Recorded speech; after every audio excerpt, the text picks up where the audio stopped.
Greetings and salutations, gentlefolk. This here's the story about a young couple from the village of Annisburg that was courting a few years after the Revolutionary War. Courting in the woods, as you know young people are wont to do. Stealing away all sneaky-like. Girl by the name of Ethel Beauchard snuck out of the parlor one evening just as soon as her mother went out to hang clothes on the line from the washing.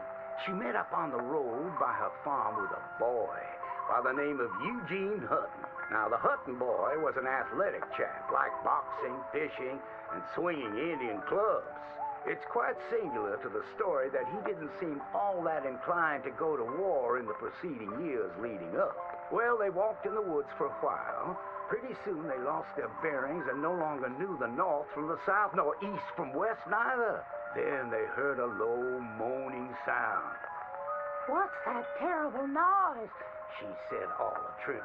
"Must be a sick calf looking for its mama. They've been known to bawl like that. Let me take a look," said Eugene.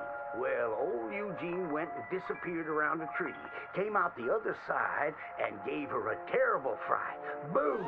She let out a shriek, then went to chastising. "You should be ashamed of yourself, Eugene Hutton," she said. "Instead of giving a girl protection, you go carry on acting foolish and fresh like the Queen's prize jester." But right then and there, a chilly wind blew through and knocked off Eugene's hat. "I need to get back home. My mama has a terrible temper. She's like to stomp up and down if she finds out we're missing." She is a fair, stout woman, Eugene noted. But just then, before this couple of miscreants could head home, they heard the sound of heavy wheels, groaning, and people marching. The cacophony grew closer and closer, and through the fog they could make out the shapes of ghost horses pulling spectral cannons, and dead soldiers marching as if their graves could no longer contain them, each wearing a vile red coat.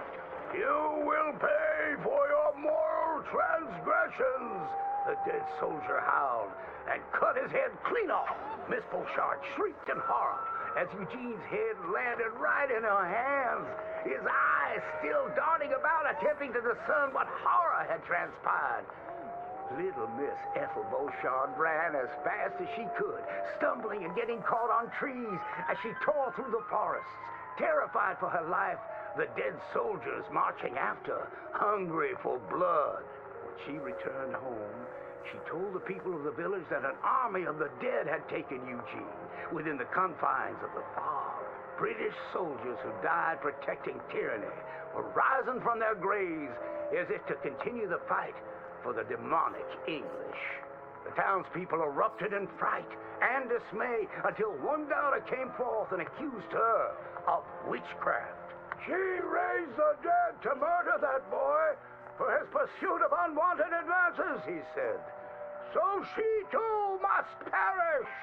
And that very night, they put her to the stake and burned her dead. Now let that be a lesson to you young ones not to go courting in the woods, in case the English lurk there still.